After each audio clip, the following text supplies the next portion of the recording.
आता ते ठरलाय का वगैरे तुम्ही काय विचारू, मी सांगितलं 100% संपला विषय. साहेब, आपल्या पक्षातलेच काही आमदार जे आहे ते त्यांचं मत व्यक्त करताय की विलीनीकरण झालं पाहिजे, अशी खूप आमदारांची इच्छा आहे. असं हे मोगमपणे काही बोलण्यात काही अर्थ नाही आहे.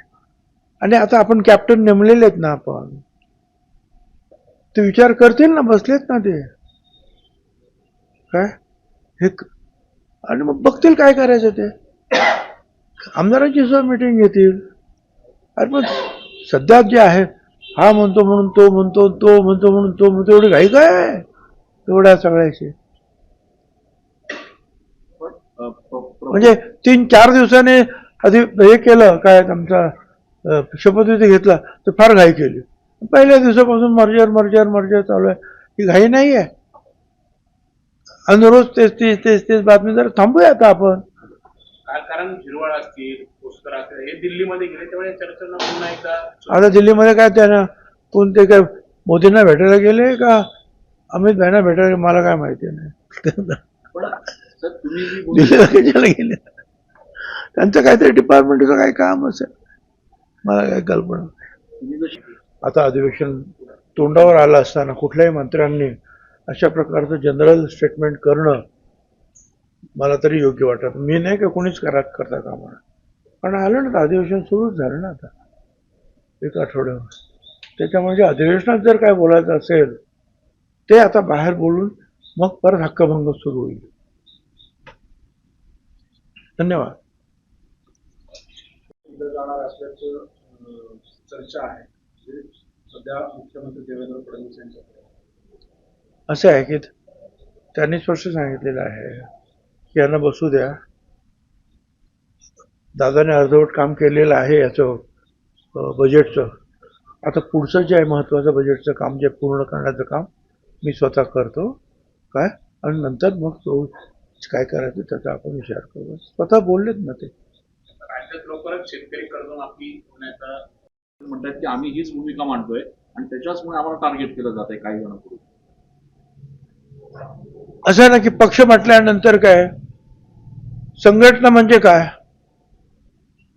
जे काय त्या संघटनेचे सदस्य आहेत, कमिटीचे सदस्य आहेत, हे सगळे मिळून संघटना तयार होते, पक्ष तयार होतो.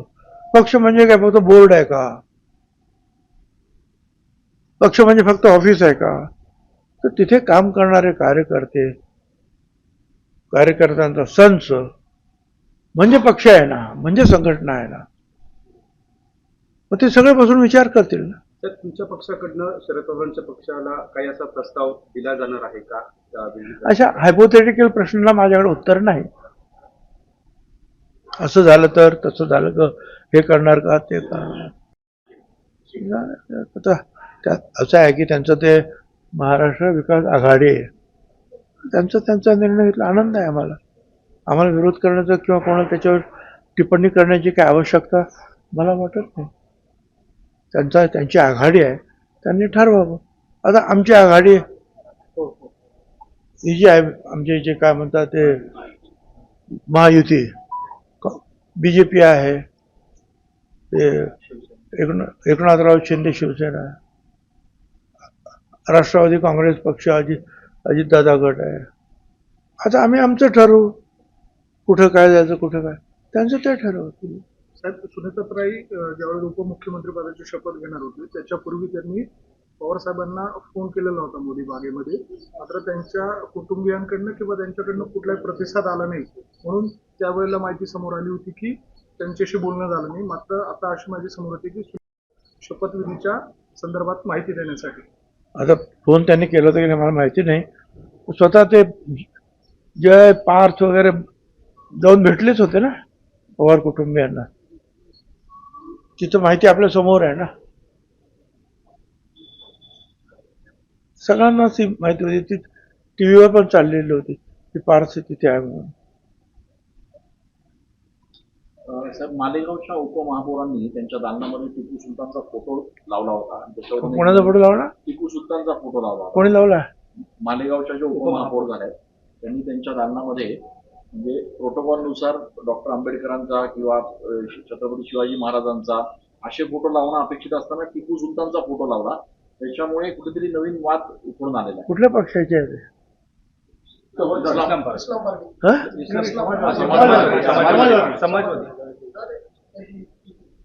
समाजवादी आहे, इस्लाम पार्टी वेगळी आहे, समाजवादी वेगळी आहे. हा, ते फक्त युती म्हणजे महापौर आणि उपमहापौर.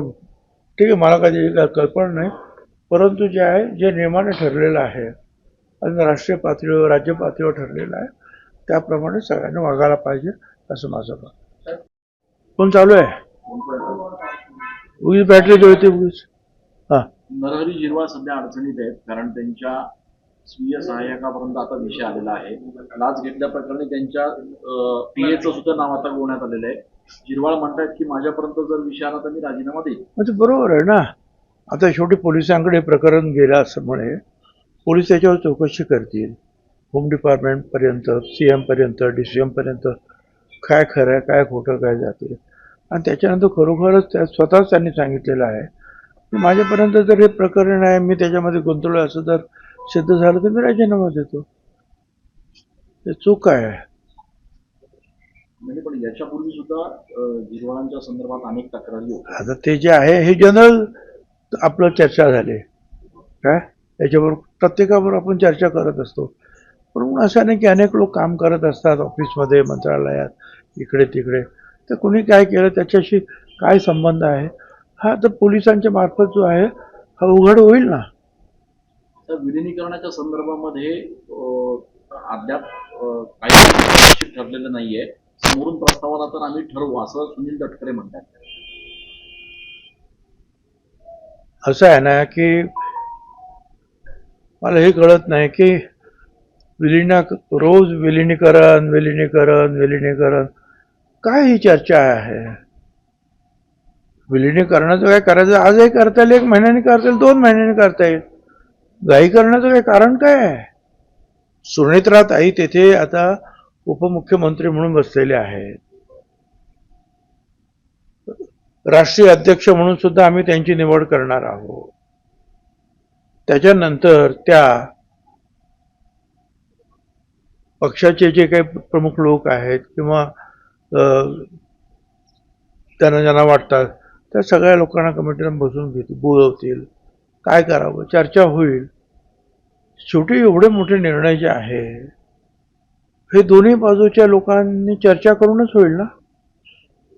तर ते होईल, त्याच्याबद्दल एवढी घाई करायचं काही कारण नाही. परंतु आज ते ठरलंच होतं, ते झालंच पाहिजे ह्या म्हणण्यात काहीच आता अर्थ राहिला नाही. नवीन तिथे कॅप्टन आलेले आहेत काय, त्यांना बसू द्या, त्यांना काम करू द्या, त्यांना समजून घेऊ द्या, नंतर बघतील ते काय करायचं ते. आज आमच्या समोर हा विषय खरोखरच नाही. अगदीच माझ्या समोर जर तुम्ही सांगितलं हा विषय काय आहे तुमच्या समोर, तर त्यांनी ते स्थिर स्थावरपणे व्यवस्थित बसणं आणि त्यांची राष्ट्रीय अध्यक्ष म्हणून निवड करून घेणं हा आमच्या समोरचा असलेला प्राथमिक अजेंडा आहे. त्यांना राष्ट्रीय अध्यक्ष करण्याचा निर्णय